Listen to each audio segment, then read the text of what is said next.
The music in the club is deafening. Minho is bored. He looks around the room, and his gaze is caught by one girl. She's dancing as if there's no one else around, joyfully, freely with a smile. Her energy is overflowing. He's immediately intrigued. He pushes through the crowd and finds himself next to her. She opens her eyes, sees him, and isn't afraid. A sly smile appears on her face. "Oh, hi," she says, still keeping her rhythm. "Just a heads up, I'm like really strong coffee. Try it once, and everything else will seem like water." Minho raises an eyebrow. "What a start. Seriously?" he asks, trying to cut through the music. "What's so special about you?" "That's it," she laughs. "I can do ordinary things in an unusual way. You'll definitely never be bored with me. But I'm worth my weight in gold, not in money, in your peace of mind. After I'm gone, you'll be yawning over others. Ready to take a chance?" Minho's jaw dropped slightly at these words. The audacity was unbelievable, but it was also funny. He was tired of people being afraid of him. And this girl was flirting with him like an equal. "Well," he smiles too, "I like strong coffee. Let's go to my place and test your theory. My car is right outside." He doesn't wait, turns around, and walks away. His heart beats a little faster, not from excitement, but from excitement. He glances over his shoulder. She stands with her head slightly bowed, as if solving a difficult problem. Then she shrugs, as if to say, "Why not?" and follows him. He opens the car door for her. She jumps in as if getting into a taxi. "Let's go," she says. "Just no boring music on the way, okay?" Minho sits down next to me. He can't stop smiling. This evening is definitely not going to go according to plan. And that's great. Minho opens the door to his penthouse. Inside it smells of cleanliness and expensive wood. "Not bad," Layla said, looking around the spacious living room. "It's just too empty, like no one lives here." "I'm alive," he says, approaching the minibar. "Wine? Yes, I can, but only if you drink with me and not just watch." He grins and pours 2 glasses of light wine. They sit down on the wide sofa. She kicks off her shoes and settles into a more comfortable position, curling up. "So, Mr. Important," says Layla, sipping her wine, "tell me something ordinary. Like, do you like dogs?" "Dogs?" Minho chuckles. "No, they make a lot of noise. And cats? Also, they sleep a lot." "You're boring," she laughs. "I had a cat. He stole the neighbor's socks." They talk about nonsense, about the bad weather, about a stupid TV commercial, about the taste of wine. He catches himself thinking that he's at ease, that he's not thinking about the right words. She asks silly questions and laughs when he jokes. Her laughter is loud and infectious. "I see you're all tense here," she says later, pointing to his shoulders. "Do you carry the whole world on them?" "Something like that," he replies. "It's useless. The world keeps spinning on its own anyway. Come here." He hesitates for a moment, then turns his back to her. Her fingers press into his shoulders,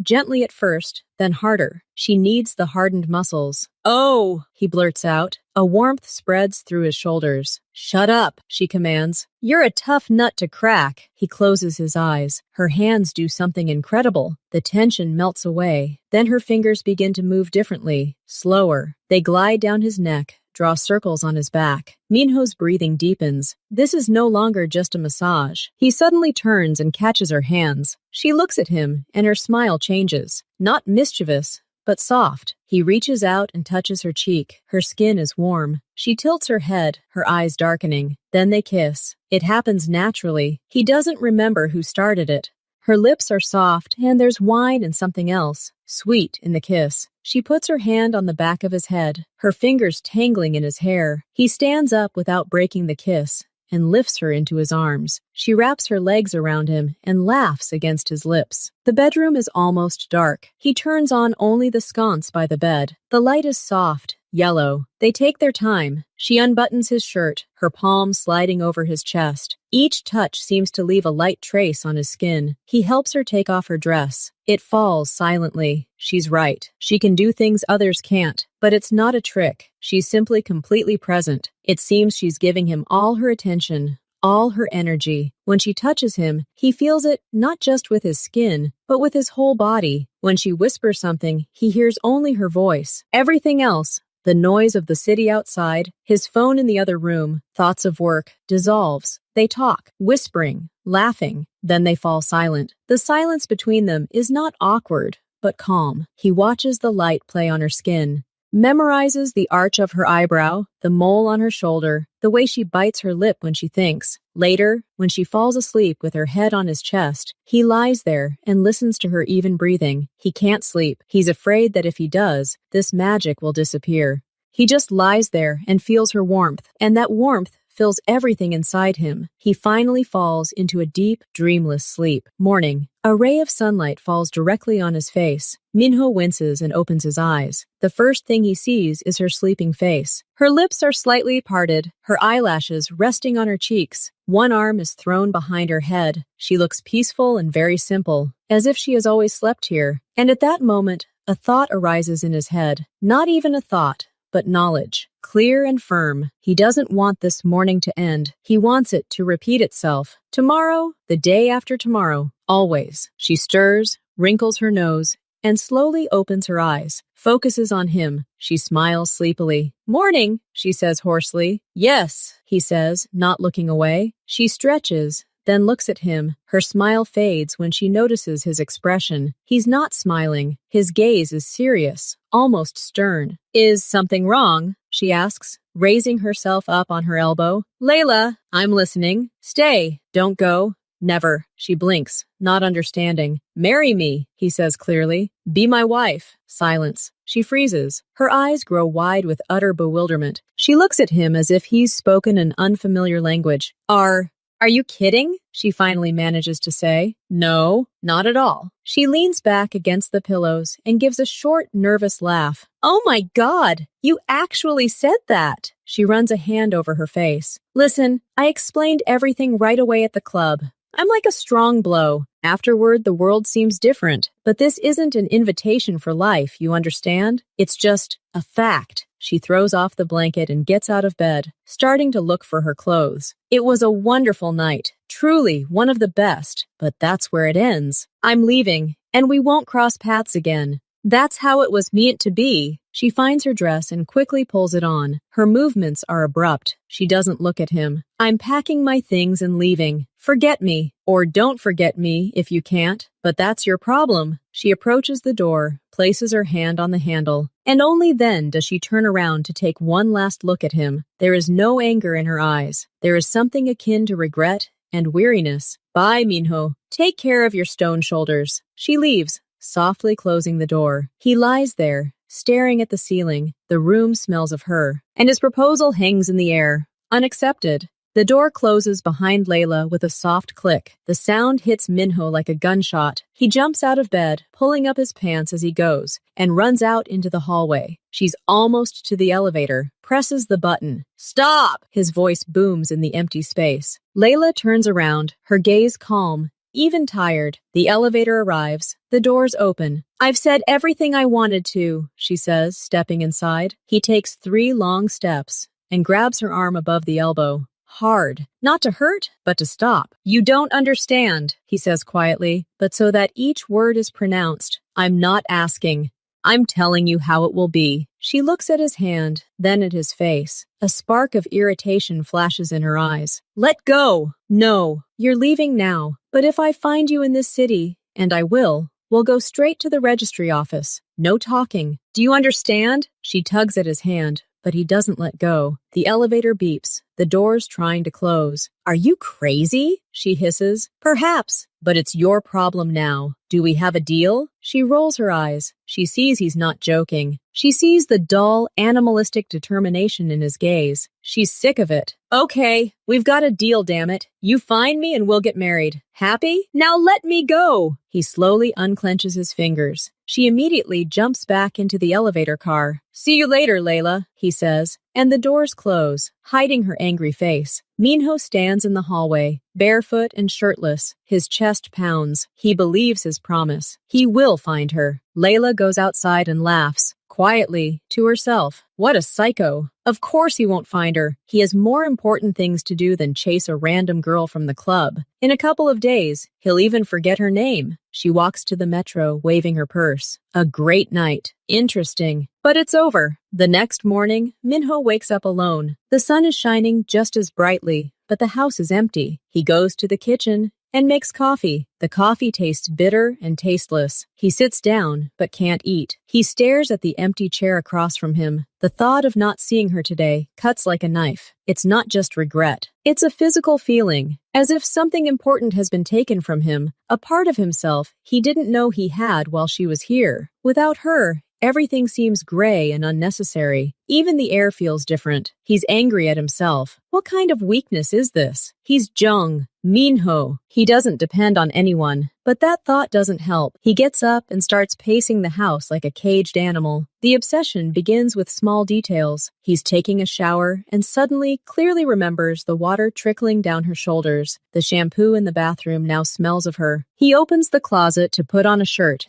and sees a barely noticeable silver sparkle from her dress on the floor. He picks it up and holds it in his palm. He can't work. The numbers on the monitor are blurring. Instead, he sees her laughing, head thrown back, her lips biting as she listened to him, her eyes sparkling in the dim light of the bedroom. He goes into the bedroom and just stands there. The sheets are still rumpled. He lies down on her side and buries his face in the pillow. There's still a faint scent of her there. Perfume, perhaps? No, something else. Just her scent. He inhales it and feels like he's going crazy. Every detail haunts him. The shape of her ears. The sound of her voice when she said, "You're boring." The feel of her fingers in his hair. These aren't memories. These are ghosts that live in the house with him. They crowd out everything else. By evening, his anger reaches its limit. He no longer yearns. He's furious. Some girl has made him hers in one night. She's upended his life, his thoughts, his peace.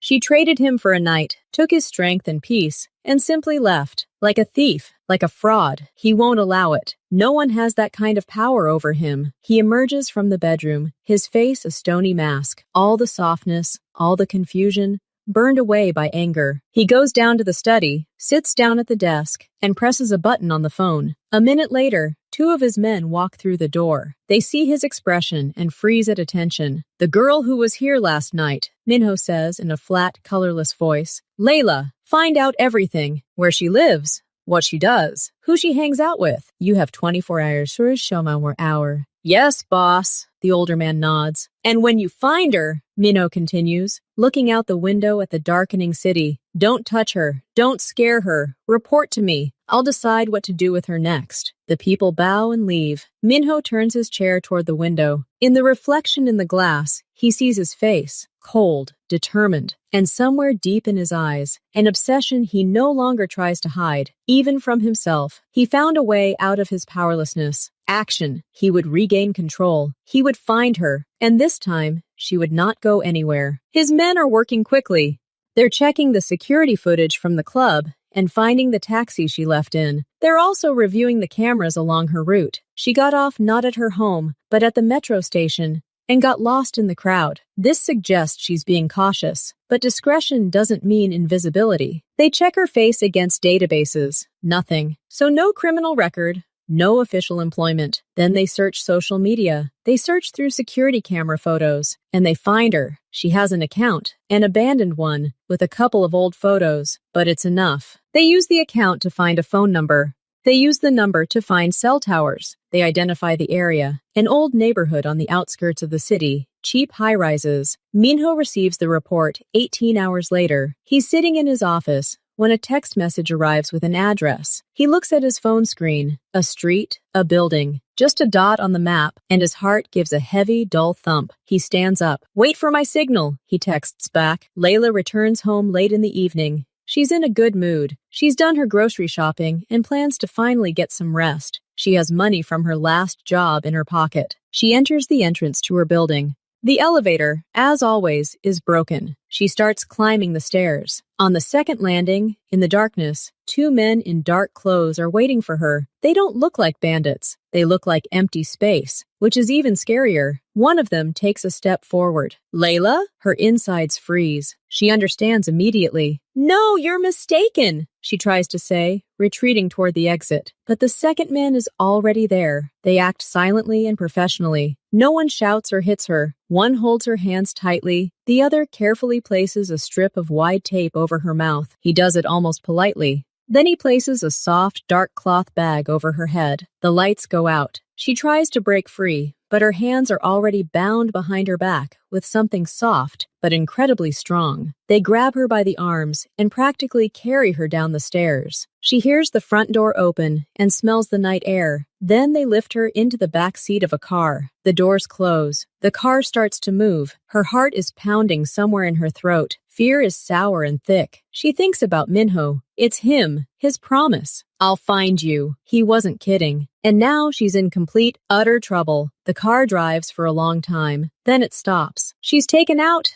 driven somewhere. The surface beneath her feet changes. Asphalt, then concrete, then steps down. The air becomes cool, smelling of dampness, dust, and metal. They seat her on a chair. Her hands are tied to the backrest, her legs to the legs. Only then do they remove the bag from her head. She blinks in the bright light of a single bulb hanging from the ceiling. It's a basement, concrete walls, no windows, a table, a couple of chairs. She's alone. She twitches, but the ropes prevent her from moving. The tape on her lips makes it hard to breathe. She makes a dull sound. 20 minutes later, she hears footsteps. Heavy, measured, the footsteps of the man who is in charge here. The door opens. Minho enters. He's wearing a dark suit and a white shirt without a tie. He looks like he's there for a business meeting. Only his expression isn't businesslike. It's cold, distant, with a hint of triumph in the corners of his eyes. He closes the door behind him. His gaze slowly glides over her, her bound hands, the tape, her disheveled hair, her eyes filled with rage and fear. He steps closer and stops 2 steps away. Silence, studying her. Then he slowly leans down and carefully, by the corner, tears the tape from her lips. It hurts. She winces but doesn't scream. She speaks immediately. Her voice is hoarse but full of hatred. Well, congratulations, hero. You found it. You tied up the girl. Feeling powerful? Minho doesn't react to the barbs. He looks at her with the same intense, unwavering gaze. I told you I'd find you. So what now? Kill me? She tries to sound brazen, but her voice trembles. He frowns, as if the question is stupid. No, I brought you here to talk, without your running away, without your jokes. Now you will listen? Minho slowly walks around her chair, his footsteps echoing in the concrete basement. I'm tired of playing your games, Layla. I'll make the rules from now on. There are only 2. He stops in front of her, looking into her eyes. First, you stay with me. Live in my house. Forever. Second, you stop lying, cheating, and trying to run away. He pauses, letting the words sink in. This isn't another. It's a fact. If you accept these rules, you'll have everything. Clothes, money, attention, everything you want. If you don't, he makes a slight gesture with his hand, looking around the basement. You'll stay here, in this chair, for as long as it takes for you to accept them. I have many such rooms. And plenty of time. Layla looks at him, and the fury in her eyes gradually gives way to cold calculation. She sees he's not bluffing. He's capable of keeping her here for a long time. I accept, she says finally, the words coming with difficulty. But I have conditions too. Minho tilts his head slightly, curious. What other conditions? You're in no position to bargain. I'm in the perfect position to bargain, because you don't want to keep a broken doll here. You want me alive, the one from the club. Otherwise, what's the point of all this? She can see by the slight tension in his jaw that she's hit the nail on the head. My conditions are simple. A private room in your house.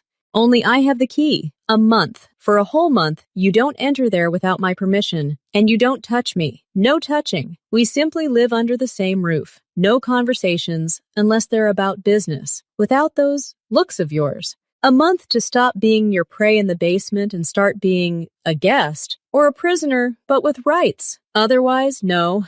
This basement is better. She speaks clearly, looking him straight in the eye. She's bluffing, of course. The basement is her worst nightmare, but she hopes he wants more than just a body. His obsession is her only trump card. Minho is silent for a long moment, studying her. He doesn't see fear in her, but a challenge, and it infuriates him and attracts him at the same time. He knows she's right. He doesn't need a broken girl in a basement. He needs her specifically, defiant, alive, the one. But he hates the terms. A month is too long, he says through clenched teeth. 3 weeks? she counters quickly, sensing weakness. 2 weeks, and your room will be under 24/7 surveillance, and you will not leave the house without me or my people. Surveillance? So no privacy. You will have privacy, but the security is mine. A video camera in the hallway opposite your door, and one of my people will be on this floor at all times. That's not up for discussion, and 2 weeks is my final say. Accept it? Layla looks at him. 2 weeks not of freedom,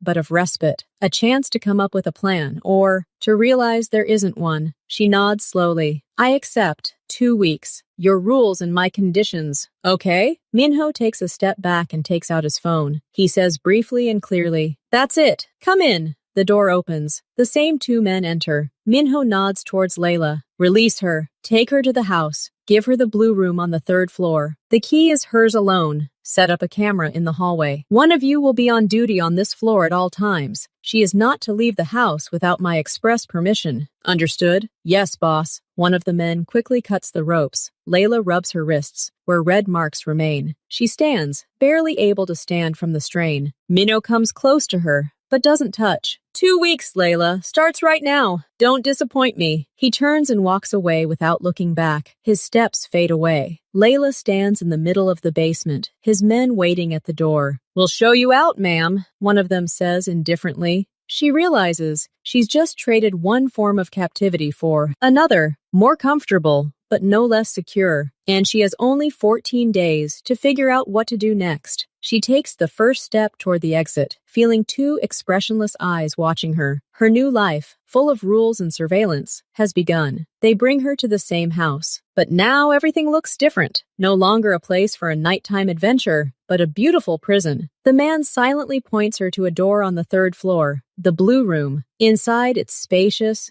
cozy, and very quiet. On the bed are new clothes, her size. Everything has been thought out. She locks the door from the inside. But a minute later, she hears quiet footsteps in the hallway. The guard is already on duty. She goes to the window. It doesn't open. Down below in the garden, another guard is pacing slowly. Escape is impossible. She lies down on the bed and stares at the ceiling. 2 weeks. What can she do in 2 weeks? The morning begins with a quiet knock on the door. Breakfast is served, miss. She dresses and goes downstairs. Minho is already sitting at the dining room table. He's reading something on his tablet, but his gaze is distant. She sits down opposite him. A vase of flowers stands between them.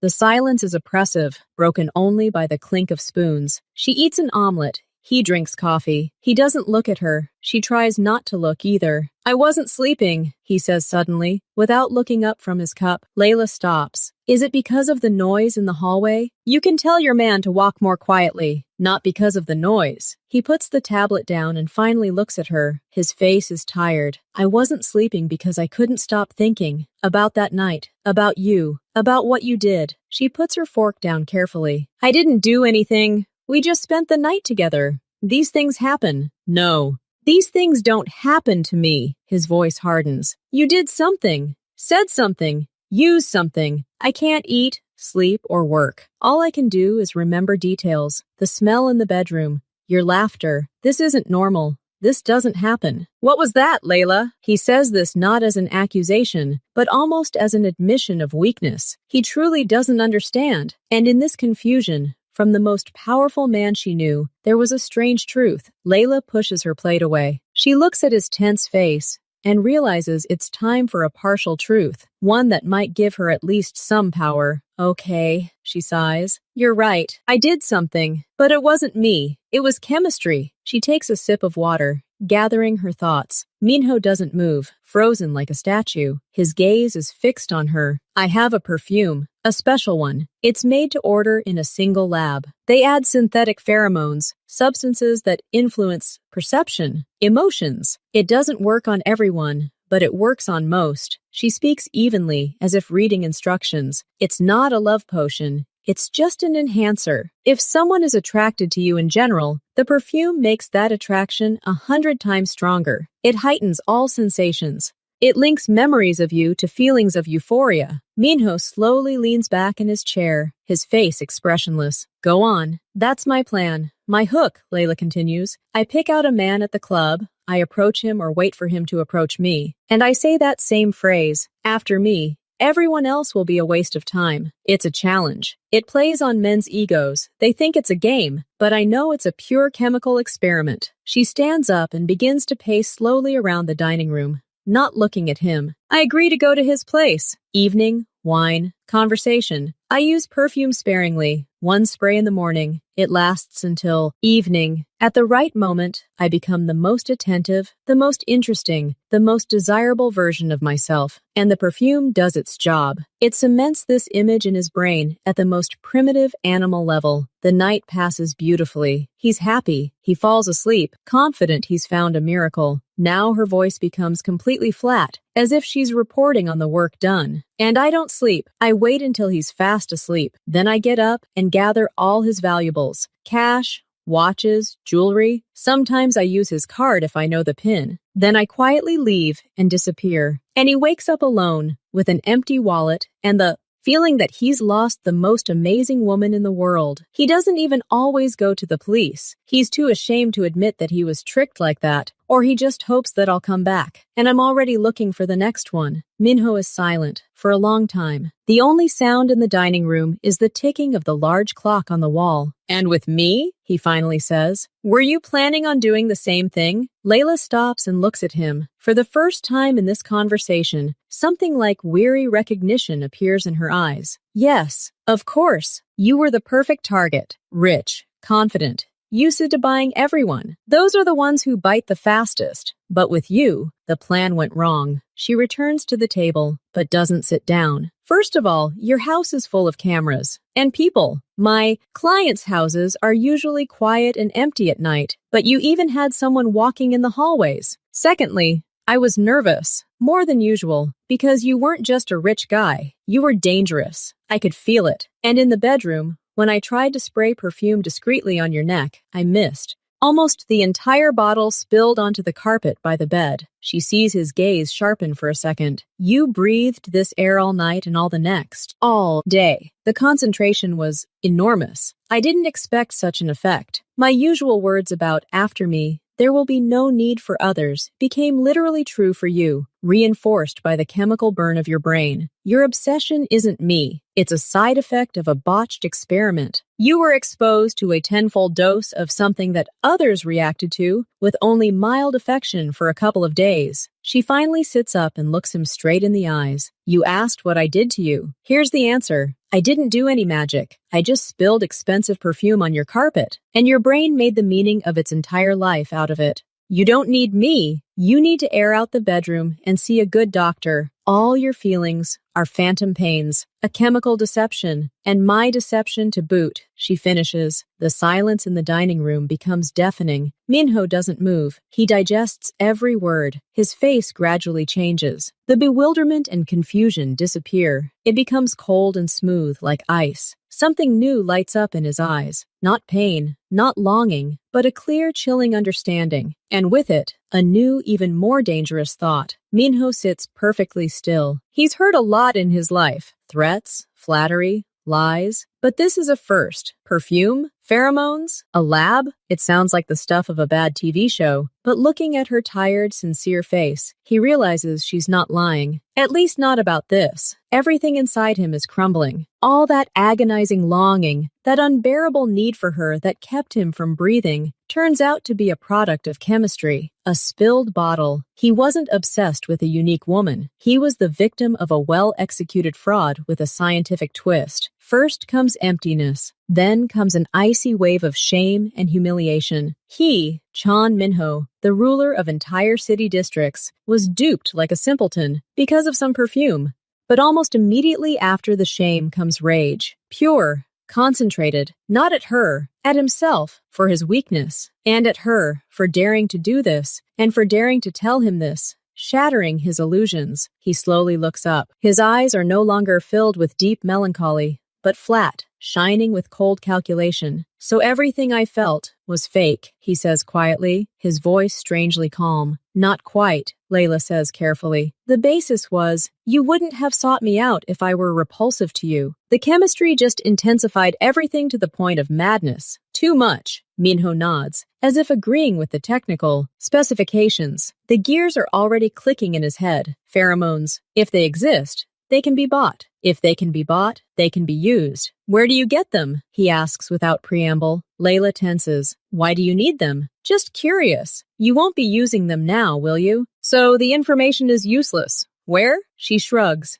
sensing a catch but not seeing it. The contacts are in the phone. Your people took the phone. There's a guy named Leo there. He's a chemist. He makes things to order. Minho mentally ticks off a box. A plan is born instantly, coherent and elegant in its cruelty. Okay, he suddenly stands up. Thank you for your honesty. That explains a lot. He begins to pace slowly around the room, as if thinking out loud. You're right. Keeping you here because of a chemical error is stupid. It's beneath my dignity. He stops and looks at her. There's no longer the same obsession in his gaze. There's something like tired disappointment. It's a game, but he plays it brilliantly. Our 2 weeks. I don't think they're necessary anymore. You're free, Layla. She freezes, not believing her ears. What? I said, you're free. You can pack your things and leave. Today. Now. Layla looks at him, searching for a trick in his eyes, but she sees only tired emptiness. A man who just learned that his great love was a science experiment, and he no longer cares. Just leave? She asks. Yes. I'll have you taken wherever you want. My only advice is to change cities, so that this never happens again. To me, or to anyone else. He says this like a caring but tired boss, giving final instructions to an unfortunate intern. He goes to the intercom and presses a button. Get the car ready. Miss Layla is leaving today. And remove the duty officer from the 3rd floor. He's no longer needed. Layla stands motionless. Freedom, so sudden, so unlike him.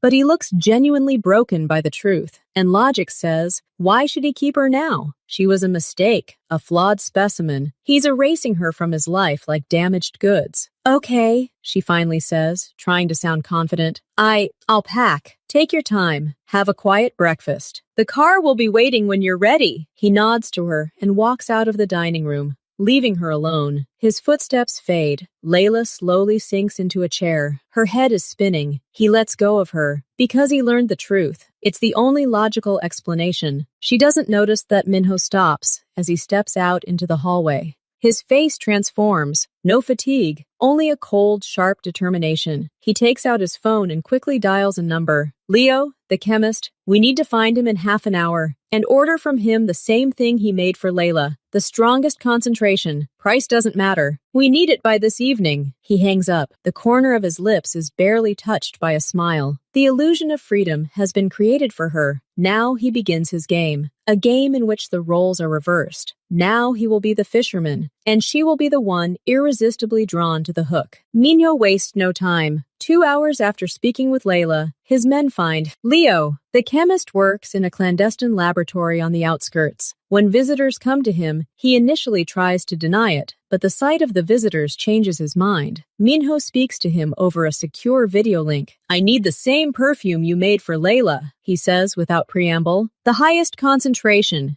The exact same formula. Leo, a small, nervous man with glasses, swallows. It's complicated. I need components. Time. You have 4 hours. You can buy the components with this card. The price for your work will be 10 times higher than usual. If you do it well, we might even let you go later. Threats and generosity work without fail. Leo agrees. Minho doesn't just wait. He orders one of the young guards brought in, the one who was guarding Layla's door. The guy stands at attention. Relax, Minho says. This is an experiment. When Leo delivers a small, black, unmarked vial 4 hours later, Minho conducts a test. He asks the guard to step into the hallway for a minute while he sprays a single spray into the office. Then he calls him back in. Stay here for 5 minutes. Tell me what you feel. After 3 minutes, the guard's pupils dilate. He begins breathing more rapidly. 4 minutes in, he involuntarily glances at the corner where Layla had been sitting during their first meeting in the office and runs his tongue over his lips. My head feels warm, boss, and some pleasant thoughts are swirling around. About a certain girl. Minho nods. Get out, and don't say a word to anyone. The guard leaves, staggering slightly. The weapon works perfectly. The bottle sits on Minho's desk. It looks like an ordinary perfume sample, but it's a trap. He touches the cold glass. Now he holds in his hands the cause of all his torment and the key to revenge. That evening, he invites Layla to dinner. It's formally a farewell. She's already packed a small bag. She looks wary, but the hope for imminent freedom is visible in her eyes. The table is set in the small dining room. The lighting is dim. The food simple. Layla sits down, trying to hold herself lightly. I told you to make your favorite, like you said the other night, Minho says, pouring her water. Truffle pasta. Thank you, she says, surprised by his memory. He sprays perfume on his wrist, doing it under the table, as if adjusting his cuff. The light, almost elusive scent of almond and something woody begins to slowly dissolve into the air. He does this before she can sit down really close. At first, nothing changes.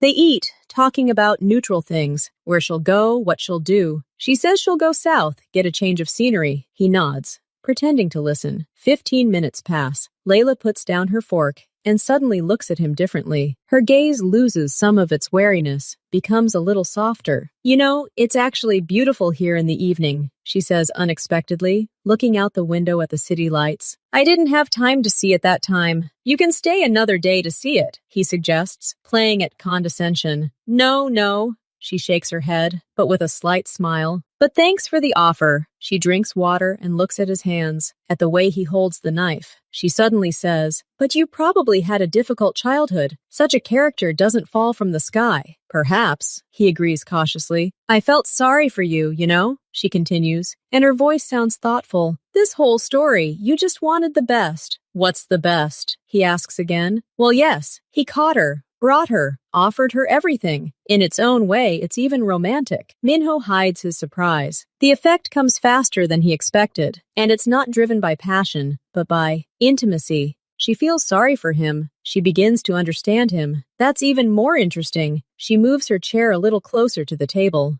and therefore closer to him. I keep thinking, maybe I shouldn't be so abrupt about everything, she says, playing with the edge of her napkin. Her gaze has become more absent-minded, warmer. You mean our agreement? He clarifies. Well, yes. 2 weeks, no touching. It sounded so strict. Maybe there could have been a different way? Slower. He sees her trying to shake off this state, shaking her head slightly, but her gaze returns to him again, softer, more interested. You said it yourself. I'm free.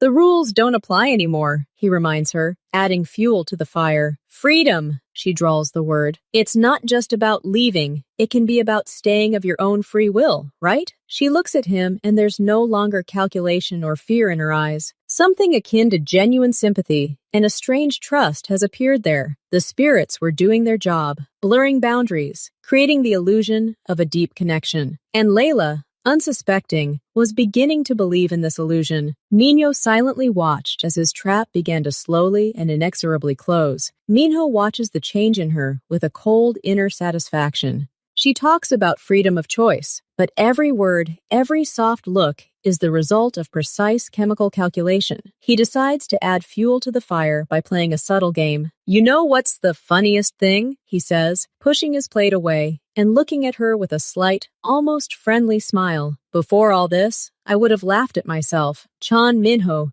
who sets rules like 2 weeks no touching. Sounds like the script for a bad melodrama. Layla listens, resting her head on her hand. Her posture is relaxed. I thought it was sweet, she says thoughtfully. In a way, a sign of character. Character? He chuckles. Or stupidity? You said a month without touching. I, so important and intimidating, agreed to 2 weeks. We haggled, like at the market, for my own attention to myself. It's completely absurd when you think about it. He sees her brows draw together slightly. She tries to process his words, but her thoughts seem confused. The scent in the air, soft and persistent, does its work. I was scared then, she admits quietly, something she would never have done before. You were so overwhelming. And those rules gave me the illusion of control. Illusion, he repeats softly. That's the right word. Because I've always been in control, Layla. Always. I just let you think differently. For 2 weeks. He says this without challenge, rather with a slight sadness, as if it were a statement of fact. And therein lay the ultimate irony. He, who had kept her in the basement, was now playing the role of a wise man, regretting his own cruelty. And she, under the influence of pheromones, was ready to see depth and sincerity in this role. Who's in control now? She asks, and her voice betrays not a challenge, but genuine curiosity. She glances at his lips,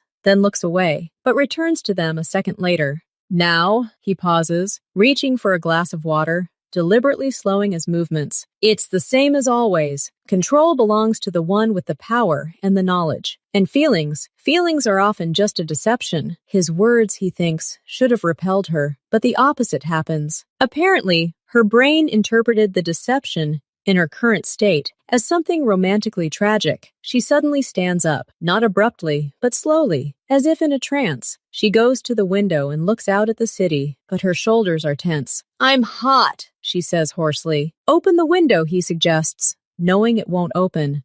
It's not helping. She turns to face him. Her face is flushed. Her breathing has quickened slightly. She doesn't look at him like he's a kidnapper or a victim of deception. She looks at him with such intensity that even Minho is momentarily speechless. There's a storm in her eyes, confusion, shame, and a growing, uncontrollable desire. "I shouldn't want this," she blurts out, more to herself than to him. "What?" he asks quietly, staying where he is. "All of this. You, this room, even these stupid rules of yours. It's wrong.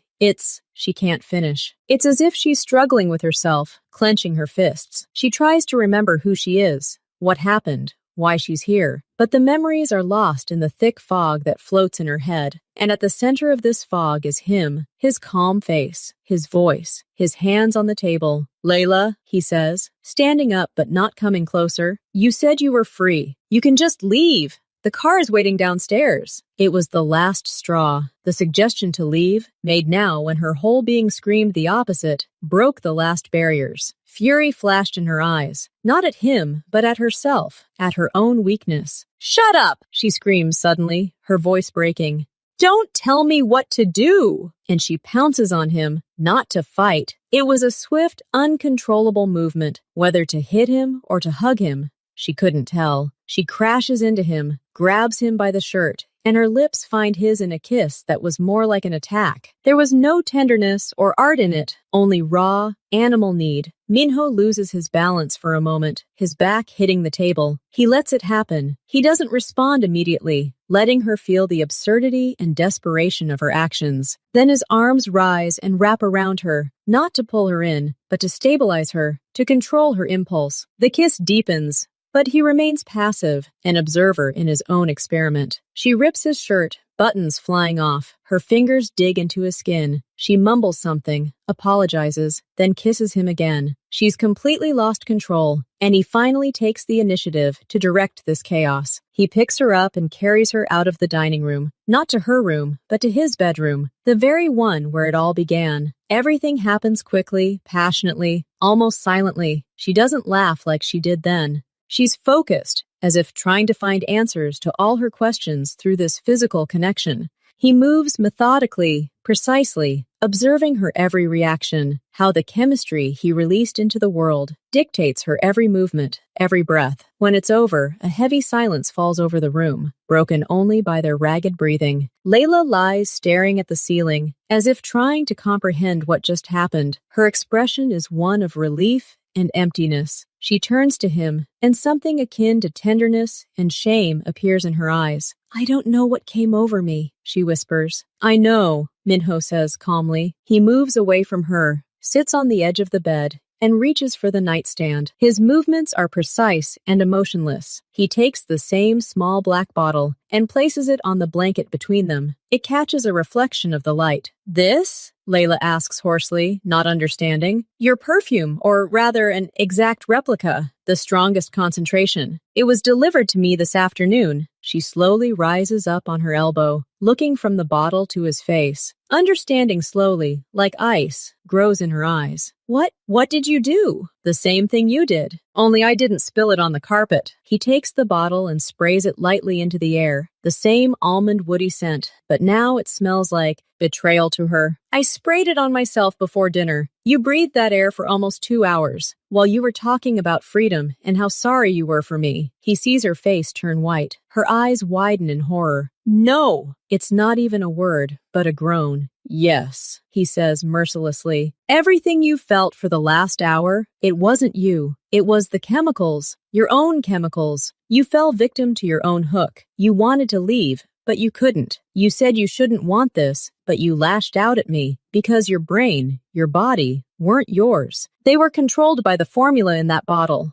Just like I was then. He puts the bottle back. You asked who has control. Now you know. The one with the knowledge and the power to use it. You fell into your own trap, Layla. And the funniest thing is, I couldn't even steal from you. There's nothing to take from you. He gets up and starts getting dressed. Calmly, as if after a business meeting. He doesn't look at her. Layla doesn't move. She sits, arms wrapped around herself, staring into space. His words echo in her mind. Couldn't rob you. Victim of your own hook. Everything you felt wasn't you. And suddenly, like a wave, a memory crashes over her. Not her feelings now, but the feelings of those men. That lawyer who cried this morning, begging her on the phone to come back, promising everything. That businessman who spent 3 days searching for her all over the city with a bouquet of flowers, looking like a lost child. She always thought they were simply weaklings, that they had fallen for her beauty and intelligence. She despised them for this weakness. Now she understood. It wasn't weakness. It was a complete loss of self. It was the feeling that your will, your thoughts, your deepest desires had been stolen and replaced. It was the terrible, humiliating realization that all your feelings had been fabricated in a laboratory. At first, she simply trembled, a small, rapid tremor. Then a strangled sound,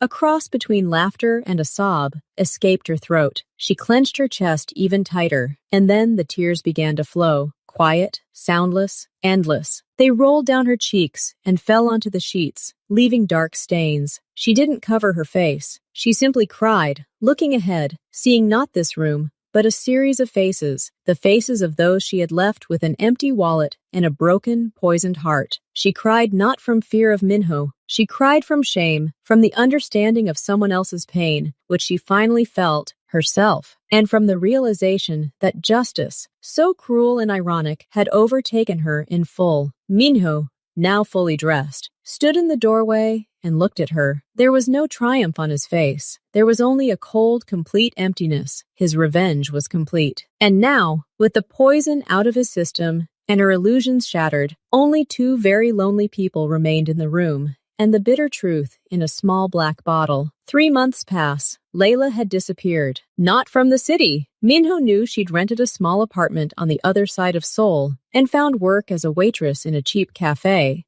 His people, more out of habit, sent him a terse report once a week. Alive, working, not socializing, homework. He read them and deleted them. Interest died along with revenge. The feeling of emptiness left by that evening was gradually filled by routine. He became who he was again, a cold, efficient, slightly bored boss. The idea that her perfume was just chemicals became his shield. Everything he sensed was a lie. Therefore, there was nothing to feel. Layla lived like a robot. Work, home, cheap food from the supermarket. Laughter and levity had deserted her. She often woke up screaming at night, remembering the look on Minho's face as he placed the bottle on the bed. Or worse, the faces of the strangers she'd deceived, their eyes. She tried to justify herself. She was surviving. She had no choice. But now those excuses no longer worked. She knew the price of her chemistry. She was paying the bills. One evening after her shift, tired, she stopped by a 24-hour convenience store for a pack of noodles. The store was small,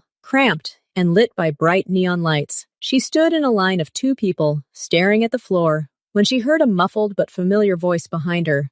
Yeah, I understand, but deadlines are tight. We need to decide this tomorrow. Layla froze. Her heart sank into her stomach. She turned around slowly, as if against her will. A meter away, Minho stood by the energy drink aisle, not in his impeccable suit, but in simple dark joggers, a black hoodie, and a cap pulled down low. He was staring at his phone, his face, illuminated by the screen, looking tired and ordinary. Nearby, leaning against the refrigerator, stood his young security guard, the same one he'd used for the test. Nodded slightly in her direction, never taking his eyes off Minho. Minho ended the call, pocketed his phone, and raised his head. His gaze slid over the guard, then, following his silent signal, slowly moved to Layla. The meeting of their gazes was like an electric shock in the silence. There was no anger, no triumph, not even surprise in his eyes. First, there flashed simple recognition, then a momentary assessment of the situation, and finally, something like dull, tired annoyance. Fate, it seemed, had laughed at them, arranging this pitiful meeting among the shelves of cheap beer and chips. Layla couldn't move. She felt all the blood drain from her face. She clutched the noodles in her hand so tightly that the packaging cracked. Mino was the first to break the silent tension. He sighed,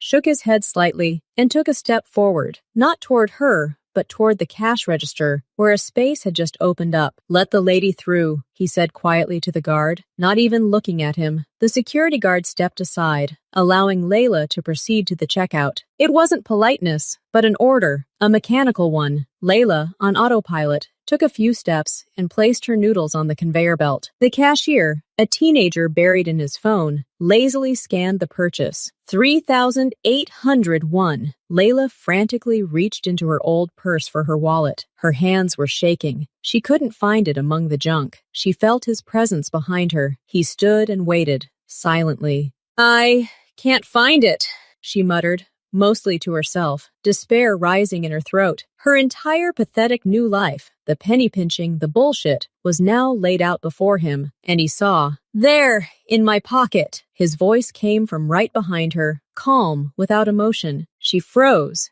then reached into her jacket pocket and, indeed, found a folding wallet. She paid, took the receipt, and the bag. She should have just left, quickly walked out, and disappeared into the night, but her legs wouldn't obey. She turned around. Minho placed a can of iced coffee and a chocolate bar on the conveyor belt. He didn't look at her. "Are you following me?" she breathed, her voice hoarse and muffled. He looked up at her for a moment. "If I'd been watching, we wouldn't have met here," he answered simply. "And you'd look different. It's a coincidence, Layla. An unfortunate one." The cashier scanned his purchases. Minho paid with his card without looking at him and picked up the bag. "Let me go," she whispered, as he walked past her toward the exit. She didn't know why she said it. Maybe she was hoping he'd make some kind of promise. He stopped in the doorway without turning around. His silhouette was cut out black against the night city. "I let you go 3 months ago. You're not letting yourself go." And he left. The guard took one last quick glance at her and followed the boss. Layla emerged onto the street a minute later. His car was nowhere to be seen. They had vanished as quickly as they had appeared. She stood there, holding the bag, and the emptiness inside her howled even louder. He had been right. He had let her go, but the prison of shame and memories remained with her. The next meeting took place a week later, and this was no coincidence. At the manager's request, Layla stayed late after her shift to help with inventory. It was already past midnight. She exited through the back door into a narrow, dingy alley lined with dumpsters. The air was thick with the smell of old oil and mold. She'd just pulled out a cigarette, a new, nervous habit, when a man stepped out of the shadows, moving away from the wall. Not Minho, not his bodyguard. A stranger, tall, skinny, with an unpleasant grin and empty eyes. "Hey, sis," he croaked. "Would you like a light?" Layla instinctively recoiled, shoving the hand with the cigarette into her pocket. "No, come in." "Oh, how unfriendly." He took a step closer, blocking the exit from the alley. "I saw you working. You're probably tired. How about I give you a massage? Or help you carry your wallet? It's heavy, you know." He was clearly high and dangerous. Layla glanced around. The alley was empty. Screaming was useless. The music blared from the cafe kitchen, drowning out everything. She reached into her bag, pretending to reach for her wallet, feeling for the pepper spray she now carried with her. "Leave me alone," she said more firmly, trying to hide her panic. The man laughed and lunged at her, grabbing her hand. At that moment, footsteps from the street she'd come from suddenly stopped. 2 people entered the alley, Minho and his guard. They were walking, quietly conversing, and seemed to have accidentally turned into this alley as a shortcut. Upon seeing the scene, they stopped dead in their tracks. Everything froze. The attacker, seeing 2 men in dark, expensive clothes, Minho was wearing a suit again without a cap, with clearly unfriendly expressions, let go of Layla. His smirk faded. "Hey guys, it's okay. We're just talking. Go away," Minho said. Just one word, spoken quietly, but in a tone that sent shivers down even Layla's spine. The attacker obeyed. He jumped to the side, muttered something unintelligible, and practically ran out of the alley on the other side. There were 3 left. Layla, leaning against the cold wall, breathing heavily. The guard, frozen half a step behind Minho. prepared for anything, and Minho himself, looking at Layla with an inscrutable face. "You're stalking me." This time it was a statement from her. Her voice trembled. "No," he replied, irritation finally breaking through in his tone. "I have business in the area. I'm trying to persuade the owner of the laundromat to sell me a share. He likes to meet at night." He paused, his gaze sliding over her work apron, still dirty from dishes. "What are you doing here at this hour? Giving interviews in dark alleys?" "I'm working," she blurted out, and suddenly anger, pure and clear, flooded her. Anger at him, at the whole situation, at herself. "I don't have security or a personal driver. I go out into dark alleys because I have no choice. Are you happy? You wanted to see me hit rock bottom? Here, look. Admire it." The guard tensed, but Minho raised his hand, stopping him. He came closer, not too close, but close enough for her to see the tired lines around his eyes. "I didn't want to see anything, Layla. I wanted to forget. But apparently, fate has its own sense of humor. Do you carry pepper vodka?" She nodded, not understanding. "Not enough. In areas like this, with your history, it's not enough." It didn't sound like concern, but like a statement of fact, as if he were assessing the weakness of a business asset. "What does that matter to you?" she whispered. "Nothing," he answered too quickly. Then he sighed. "You're causing me problems. Even dead, you'd be less of a problem. And alive and working in my neighborhood." He didn't finish, waving his hand. "Your life is your business. But if they find you in a ditch, it will attract attention. Unnecessary attention. To this cafe, to this neighborhood, to me. Always to me, the center of his universe. So order your men to take me to the other end of the world, or throw me off a bridge. Solve the problem," she cried. Minho looked at her with a long, hard gaze. Something moved in his eyes. Not pity, more like an acknowledgement of an uncomfortable complexity. "It's too late for easy solutions," he said finally. He turned to the guard. "Escort her home.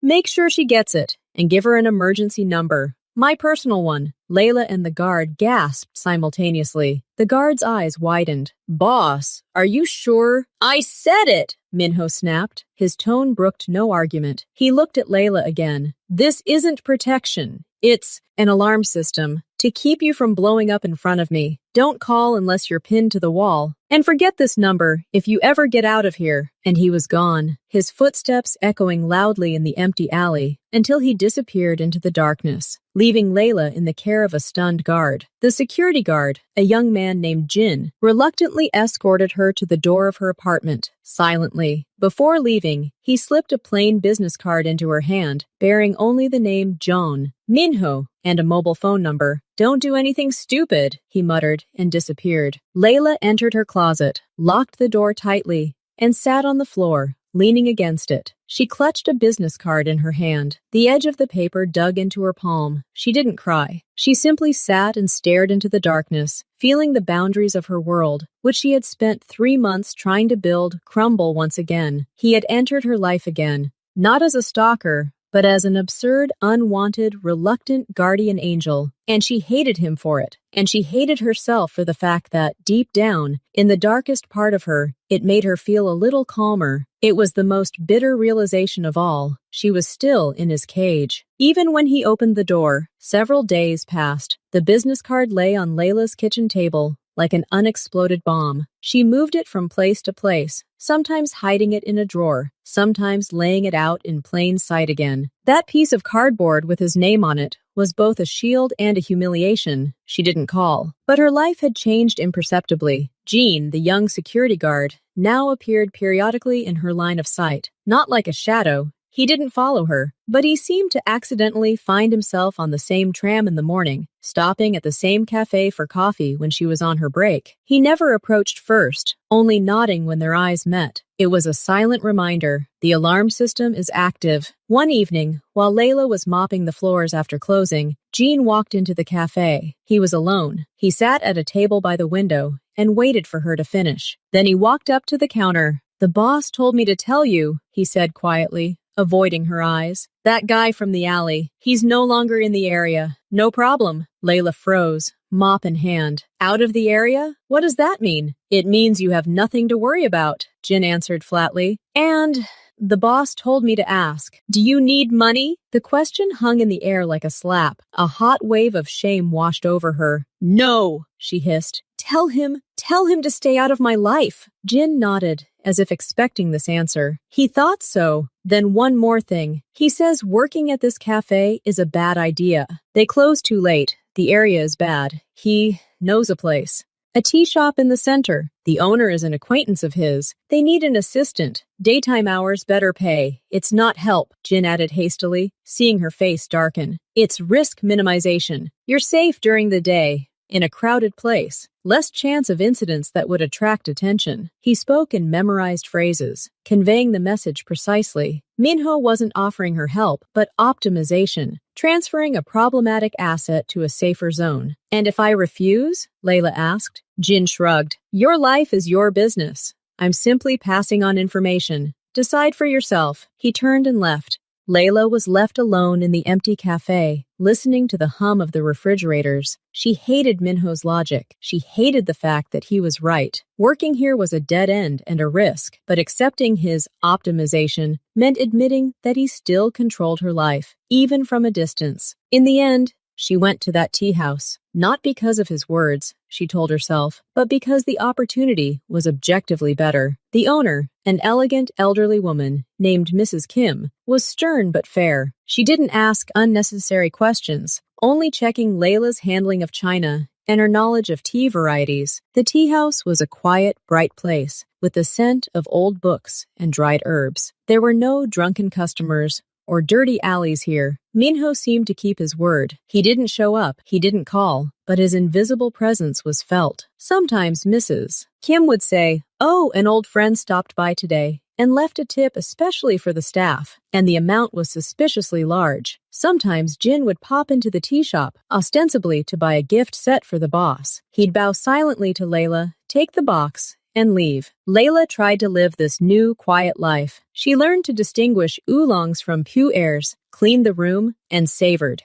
the silence. But inside, everything was seething. She felt like a puppet, moved to a more beautiful stage, but the strings were still in someone else's hands. The turning point came a month later. A group of teenagers ran out of the school across from the tea shop. They chased each other, and one of them, backing away, crashed into Layla. She was carrying a tray with an empty porcelain teapot and cups. The tray slipped from her hands. Everything shattered. The ringing was deafening. The entire tea room froze. Layla stood over the shards of an expensive antique tea set, her face white as chalk. She knew that this tea set was Mrs. Kim's pride, a family heirloom. Its value was exorbitant. Mrs. Kim approached, her face sad but not angry. "Don't worry, dear. It was an accident. I knew it would happen sooner or later. It's okay." But Layla saw her hands shaking. "It's okay." It was just kindness. Layla was devastated. She had nothing to cover even a small part of the damage. Panic, cold and sticky, clogged her throat. She felt poor, clumsy, humiliated. And in that moment of despair,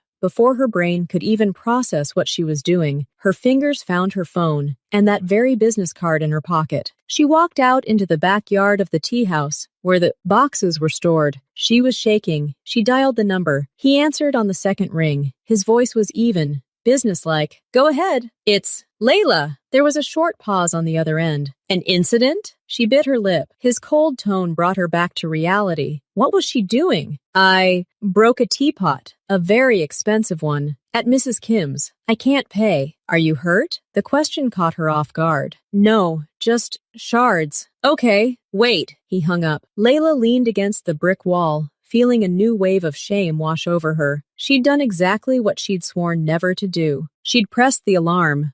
20 minutes later, it wasn't his luxury car that pulled up to the tea shop, but a simple gray sedan. It wasn't Jin who got out, but an older man in glasses, apparently an accountant. He entered, spoke politely to Mrs. Kim, inspected the damage, pulled out a thick envelope, and handed it to her. Mrs. Kim initially refused, but the man gently insisted. Then he approached Layla. "Miss, everything is sorted. Don't worry. Mr. Jong asked me to tell you, this is a one-time insurance service. Don't repeat it. Have a nice day." And he left. Everything was decided in 10 minutes. Without emotion, without reproaches, without talking to her. Simply eliminated. That evening, as Layla was closing the tea shop, her phone vibrated. An SMS from an unfamiliar number had arrived. "The insurance claim has been closed. Jin's number, XXX.